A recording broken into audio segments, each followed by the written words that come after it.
jacket and put on those pictures on with. Welcome to the Boxing Talk Show. Fair but firm. With the Hall of Fame boxing referee. I'm Joe Cortez. And co-host John Zemel. In English and Spanish for all of Las Vegas. Come on, guys. Let's touch them up. Clean fight. I'm Joe Cortez. Fair but firm. Hello, everybody. Welcome to the Fair but Firm Show. I am John Zemel. I'll be joined by Joe Cortez, our Hall of Fame referee, and my co-host. Very soon. He'll be joining us on a boat in the Dominican Republic, which is very exciting. Actually, right now, Joe, you there? Joe, you there? All right. Doing, hey. Hello? Guys, we're having a great time here at the Dominican Republic, which you guys are here with me, my team, Jackie, Dylan, Charlie, John. I really miss you guys. I mean, it's a good place to be, but it would be much better if you guys were part of my vacation. Well, we all agree with you, Joe. We wish we could be a part of your vacation, too. I'm glad to hear it, man. Did you manage to catch up on any of the fights this weekend while you were over there? Well, you know, I was up to fight Saturday night. Oh, okay. Which at one? The Monte Carlo with the Maruta, the okay, Ryota Japanese star. Oh, yeah. And he fought against Rob Grant, and it was an amazing night of boxing. I mean, it was just unbelievable to see these guys, how they would get involved. I mean, Rob Grant, we just surprised the whole world Saturday night. Oh, my God, yes. Yes, he did. You know, a lot of people surprised the whole world. Ryota Murata, as a lot of people may know, is probably Japan's biggest boxing star. He's been a middleweight, absolute contender. He was considered the number one choice to fight Triple G in his next fight. What do you think what did this fight tell you about him? Do you think he was just a hype job? Do you think Rob Grant was a lot better than people expected, or do you think Murata was a lot worse than people thought? Well, let me tell you one thing, John. I was at ringside sitting with Bob Arum was sitting right behind me, and as he was sitting behind me, I can tell you that he was like he looked so down because he was hoping that Murata would win the fight. Oh, of course. Because, they're talking about putting Murata against a Triple G. Would have been a big money maker. And, a big money maker. But you know what? It didn't have that. Japan. Murata is the number one star in the history of Japan. Yeah. Of any sport, he's the hero. He's bigger than Godzilla. It didn't happen Saturday night. I mean, he felt. I mean, one judge gave him 1 round, another two judges I think gave him 2 rounds. And I was like, wow. I mean, I couldn't believe it. Rob Grant took the middleweight championship away from Murata. Yes, the he did. WBA championship. He took the WBA you know what it is? regular belt. Yeah. I mean, it was unbelievable to see this kind of a fight with an unknown fighter. I never heard of Rob Grant. No, me neither. You know what? And that's why I say that you got to be prepared for the unexpected. And over these champions, I mean, Murata was laughing like. This time he got hit with a punch. He was laughing like, all right, that's nothing. The first one, he was laughing like crazy. Every time he got hit with a shot, he was laughing like, come on, I want to knock your ass out. You know what happened? He kept going the second round, the third round, the fourth round, fifth round, sixth round. That smirk, that smile on his face. When he got hit with a shot, oh, yeah. He wasn't smiling anymore. He felt like, I'm here to take the championship home. And Murata was kind of nervous going into the late rounds. We thought maybe he could pull it out at the end, but you know what? Not even close. Had all the combinations, the angles, slipping, sliding. He had so much energy the guy can't prepare. He was hungry. Absolutely. Well, yeah, let's talk about that energy. Championship home. He took it home. Yeah, he did. Let's talk about the punch output. Rob Grant averaged over 100 punches per round. He had over 1,200 punches in that fight. What is it like fighting against a guy who's throwing over 100 punches around? What do you think? What's going through your head trying to deal with that level of output? You go into a panic mode if you got a guy in front of you hitting you all kinds of punches from all angles. You know where the punches are coming from. Yeah. You're trying to defend yourself, and you're getting pop, pop, pop. Yeah, pop. like an automatic weapon. No matter what, everything he threw the guy, Bob Grant, whatever he threw Rob Grant, he was on target with everything. The condition he came into this fight. I mean, I thought maybe he may be lucky if he get through the 5th or 6th round, but he's going to fade out. This guy did not fade out. He went full rounds. Like the last round was like the first round for him. He came ready. He took that. He was, I'm gonna take this title home, and he did. Do you think this fight said more about Ryota Murata, or did it say more about Rob Brandt? Did it tell you more about? Well, it was more about Murata because the whole world was, undefeated. Well, he lost one fight. Yes. Kind of controversial. He lost. It was a controversial fight. Yes, this was his first and they had a rematch. real loss. They had a rematch. And the WBA suspended the two judges permanently. Yes. For becoming judging any more fights because it was a bad decision against Murata. Murata had to come back, the rematch, and he won easily. Now, here he is, a big top name in Japan, and respected around the world. The guy had a lot of talent.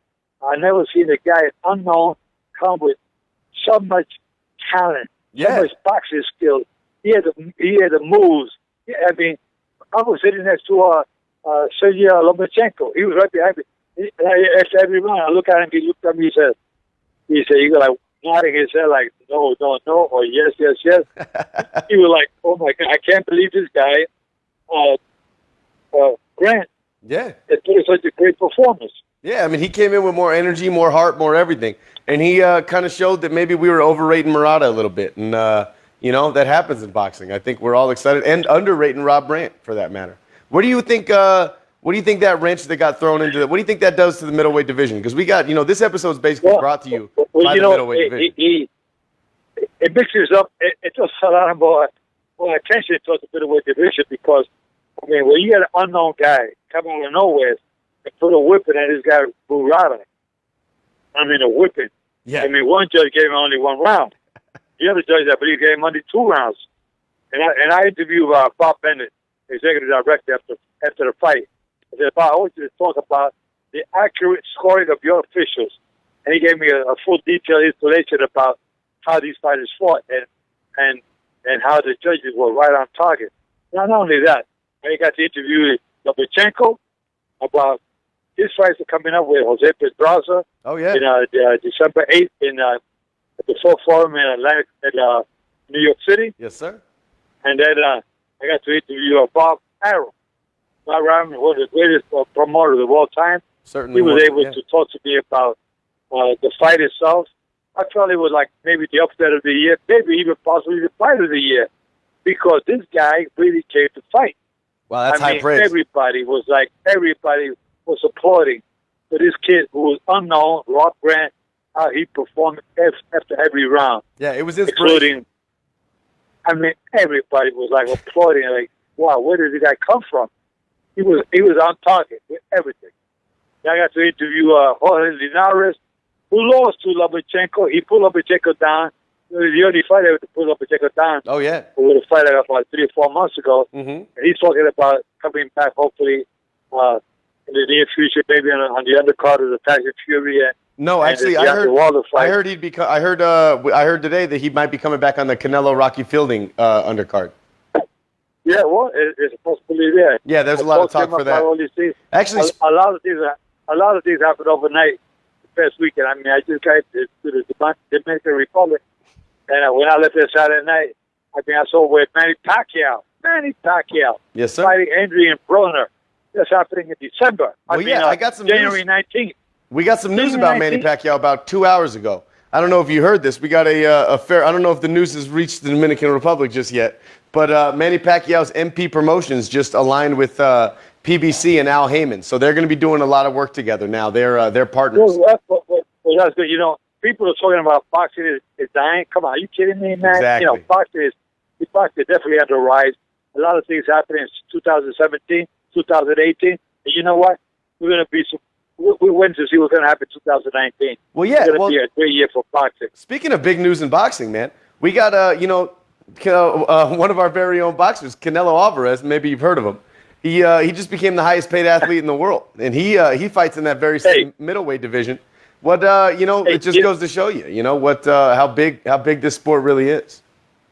I mean, for Canelo Alvarez to sign a contract with $365 million, I mean, unheard of. Unheard of. I mean, with Floyd Mayweather, the Showtime gave him a deal for $200 million for a six-fight package. That was unheard of. That was big. Unheard of. Now here we are, $365 billion. Hey, you know what? think I'm coming back. I want to make a comeback. You gonna come back, Joe? I want to come back in the ring. Yeah. I want to fight. That was a referee. No, I know. Yeah.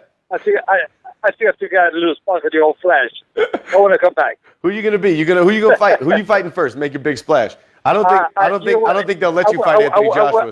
I want an easy fight. You gonna take an easy fight? Give me Pacquiao first. I'll bump him off. Then maybe I'll take on Terrence Crawford. You heard it here, maybe folks. come on. My weight is good. I mean, I can make any weight. Lightweight, welterweight, super welterweight. I'm ready to take off the pounds and fight these guys. I'm ready, man. I'd love to see that, Joe. Hey, well, speaking of the middleweight division, we had another fight this week that didn't. Okay. Hey, no, but before you go, money talks and bullshit walks. Yeah. All that money is out there, I'm coming back. That's for sure, Joe. You sound like you're enjoying your vacation. I'm glad you are, man. We have, also in the middleweight division, we had not so much of an upset. Demetrius Andrade fought Walter Cautandacqua on short notice. I hope I'm pronouncing that right. I probably am not. I rarely do on this show. He fought for short notice. Many of our British fans might remember that fight was supposed to be defense for a WBO title defense for Billy Joe Saunders, who was popped for taking his some type of nasal decongestant. He was stripped of his title, and that came down to it was definitely that spot was filled by the Namibian fighter Cautandacqua. Cautandacqua was knocked down 4 times in that fight, Joe, and he ended up finishing the fight. I say, considering he took the fight on such short notice, what does that have to say about this fighter's resilience? And you think even though he lost the fight pretty handily and was shut out on some judges' cards, that he still, do you think this helped his profile or hurt it? Well, you know what? I think it has helped him a lot because his opponent talked a lot of smack before the fight, and he said, and the champ said, you know what? Let my fist do the talking. I'm gonna show them. I'm not gonna say somebody's opponent in the ring, just like we're talking about Tyson Fury, who fight Deontay Wilder. Oh yeah, Tyson Fury's talking a lot of smack. He said he could do this or not. Wilder, and a lot of fans believe in Tyson Fury. But you know what? As I can say, I will tell you that boxing is unpredictable. You saw it happen Saturday night. It happened with Tyson Fury against Deontay Wilder. Anything can happen. Absolutely.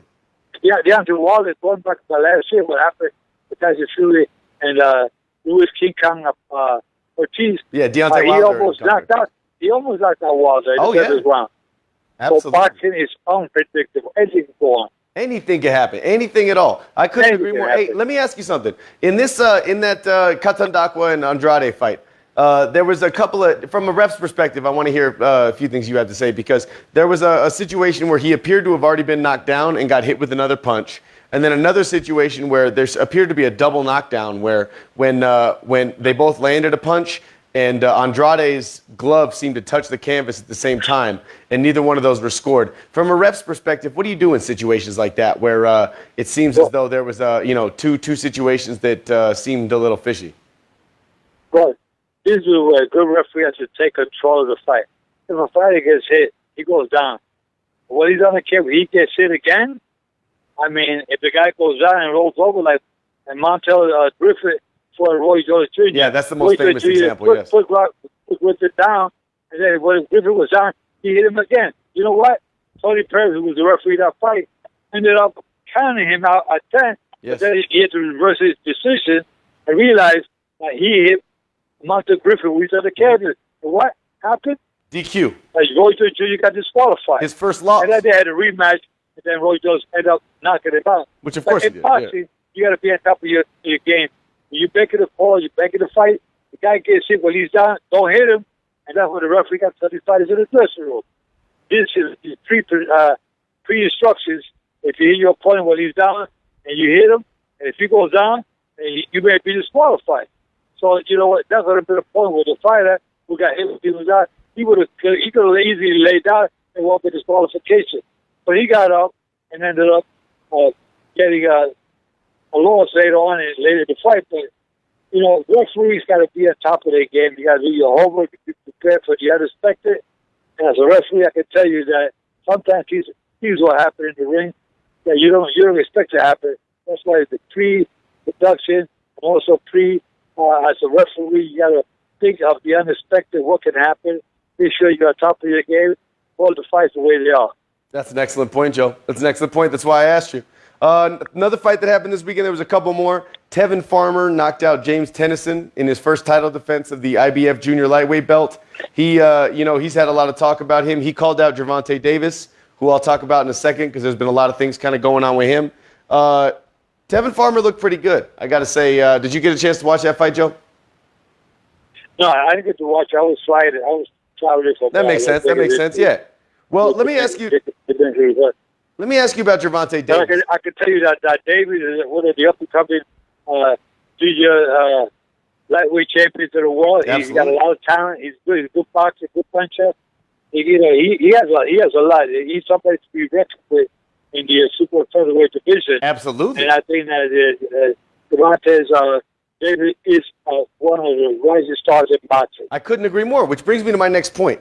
I have questions about Gervonta Davis because this is a guy who only fought once this year. He was supposed to be fighting on the Tyson Fury and Deontay Wilder undercard against Abner Mares. Floyd Mayweather, his promoter, announced it, and since then there's been no news regarding that whatsoever. It's mostly widely believed that that's not going to happen. On second thought, you have Tevin Farmer calling him out, saying he's not fighting anybody, and then you have Oscar De La Hoya saying on Twitter, telling him to come over to Dazin. You got Leonard Ellerby, threatening to sue De La Hoya for saying it. Then Eddie Hearn gets on the horn either yesterday or the day before, talking about why doesn't Gervonta making more money? Why isn't he on Dazin? This is a guy who should be one of the biggest stars in boxing right now and very well could be, but he's in a difficult situation where he's fighting with his promoters. He's not fighting opponents, and he is fighting on the streets. He just got arrested, 2-3 months ago in the streets of Baltimore. What do you think, what's going on with Gervonta Davis, and what's the best and worst case scenario to come out of this year? Well, Gervonta Davis is a great fighter. He has great talent. He's young. He's taking it he's got to pick a household name in boxing. You have to keep yourself above board. I mean, you got to keep yourself very clean outside the ring because later you're inside the ring as a champ. People look up to you. You become glad to get the household name. You got to be a professional outside the ring. You show the fans you want to be loved by the fans, have a good fan base following. You got to do your job. Well, get involved with the community. We got Jesse Vargas. We have Devin Haney, the up-and-coming rising star, the lightweight division. Yes, sir. And you have Jesse Vargas. I mean, these guys, they're out there giving a lot to the community. Gervonta Davis. Yeah. Tank.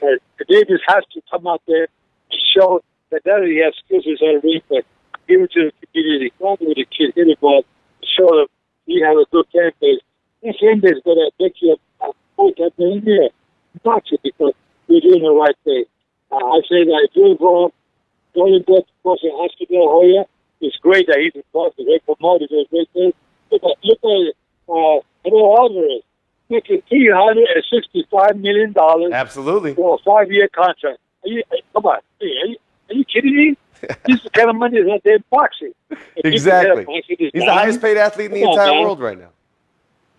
Huh? I say he's the highest paid athlete in the whole world right now. It's a big deal. Right now, he's the highest paid athlete. If he's smart, keep yourself clean. You know what happened? Keep it in mind when if I got cancer against Super G. Yes, sir. Yes, sir. We do got to worry about that. Positive, because it tested positive for glutathione, the banned substance in sports. And you know what? He got nailed it. You know what? He paid it due. He paid his time. It was 6. He cut it down from 1 year to 6 months because he did it to wrongdoing. He's responsible for intake, whatever he takes in his body. And he admitted to it. I'm sorry. I ate some meat that was contaminated in Mexico. He has a trainer, a chef, on his team. He should know better. Don't play the cattle of Mexico. Yeah. Buy the cattle guy. I agree. A place that's clean. Like we always talk about, you're responsible for what goes in your body as a professional athlete. These fighters got to get themselves on track and have good advisors and good consultants on the team to get him on the right direction. That's why I'm with Devin Haney on their team as a consultant to make sure that he makes it to the top in boxing. That makes sense to me. He has an 19-0 record with 13 knockouts. He's young. He's only 19 years old. He's a promoter. Devin Haney Promotion. Come on. Are you kidding me? Absolutely, man. Going places. No, he's great. He's great. If you want to hear more about him, make sure you check out last week's episode of the Joe Cortez Show, because he makes sure to make a lot of good points on that one. Oh, I'm sorry, this coming week of the Joe. I apologize. Tomorrow's episode of the Joe Cortez Show, where he'll be coming on, making a lot of interesting topics, a lot of good points. On a side note, as a fan, I still love watching Oscar De La Hoya and Floyd Mayweather go at it. Whether they're talking about Canelo's new deal, whether they're talking about personal stuff, whether they're talking about Gervonta Davis, whatever they're talking about, I enjoy watching it. I think if Floyd's serious about coming back and fighting somebody who's retired, or fighting somebody who doesn't present a real challenge, I think he should fight Oscar De La Hoya. You hear it here first. I think he should come back, or Joe Cortez. He should either fight Joe Cortez or he should fight Oscar De La Hoya if he's part of his comeback train. Hey, let me tell you, John. I still got a little spot for you. I know you do. That's why I'm putting you up there as a potential Mayweather. You want that Mayweather money? I got people out there that tell me, Joe, you keep up with the young dudes, these young studs out there. I keep up with these guys. I believe it, Joe. I believe it. I'm making a comeback. Joe, you swing on me most weeks on this show. Most of our fans have seen it. They know what you're capable of. I can kick some butt out there. I was 18-1 as a pro. To come back, make it 19 and was. Hopefully 19-1. Yeah, exactly.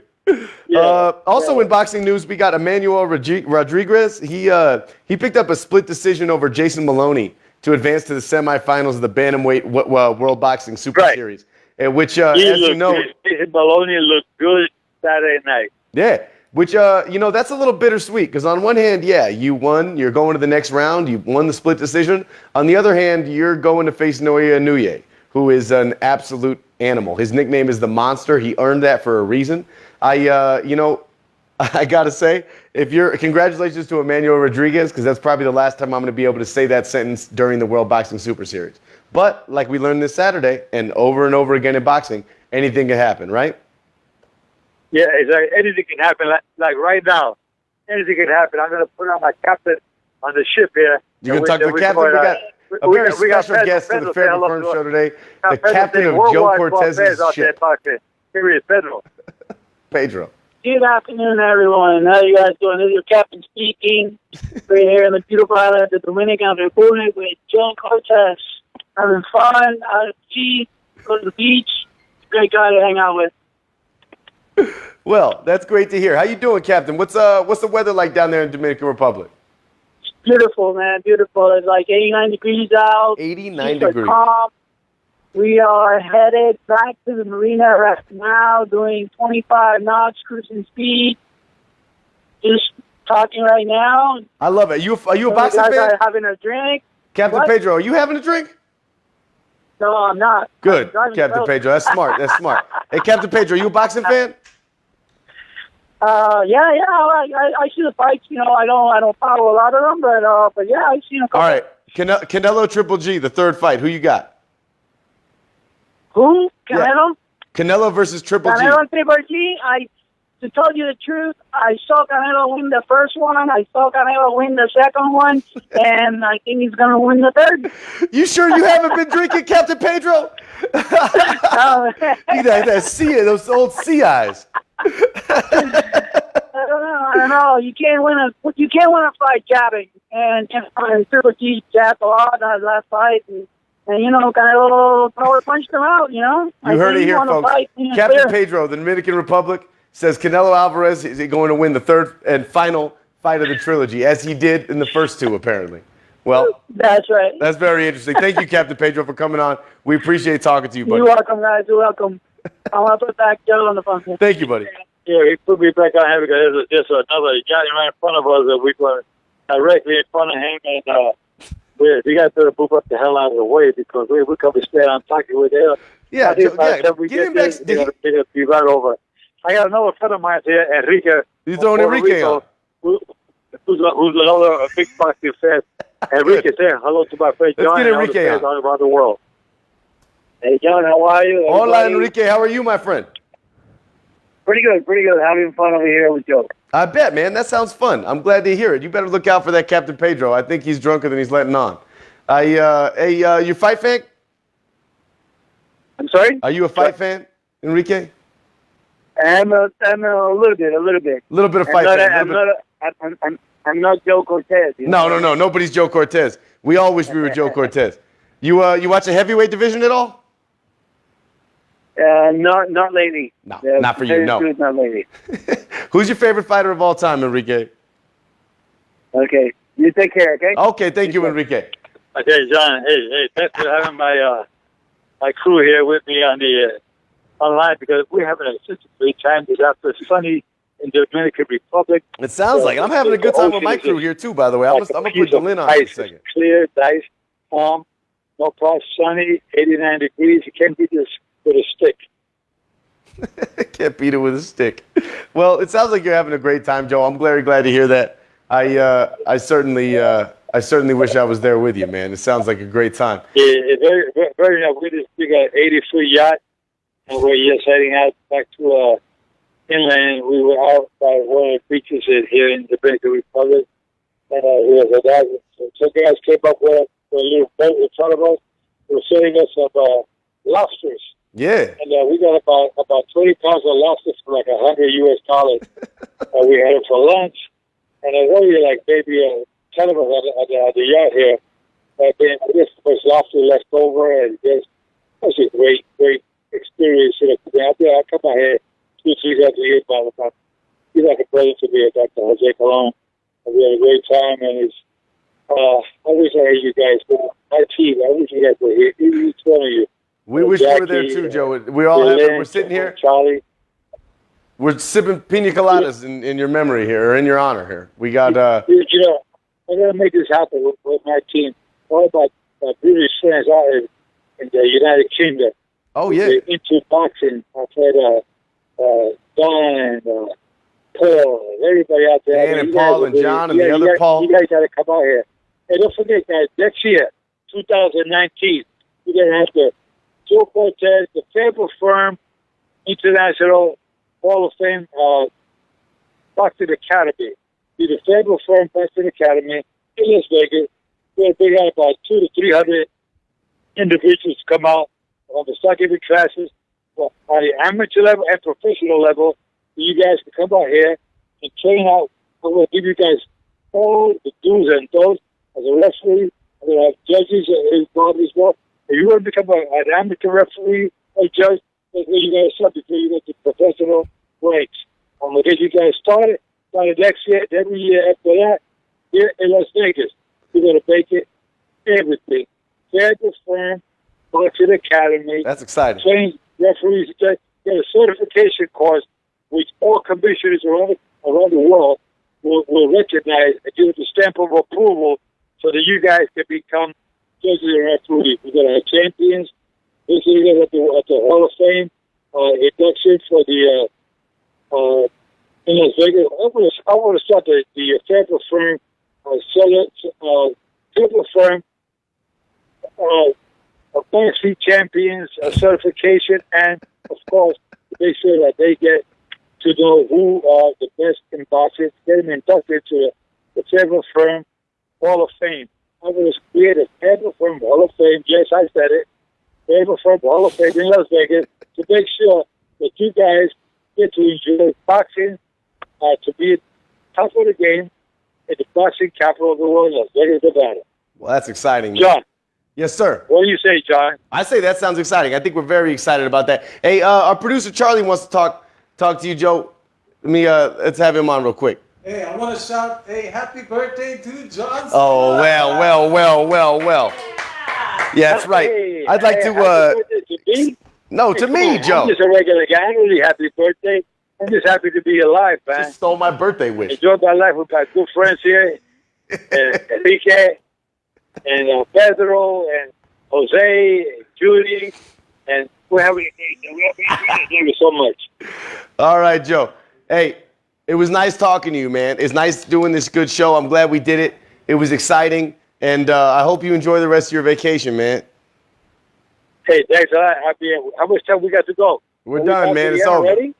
Yeah, 30 minutes, baby. Time flies on the boat. Time flies on island time.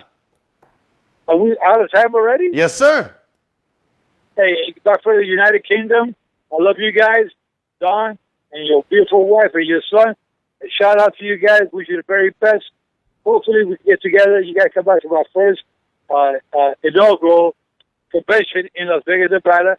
The Faber Firm Boxing Academy certification course in Las Vegas. We'll give you the date in the coming weeks.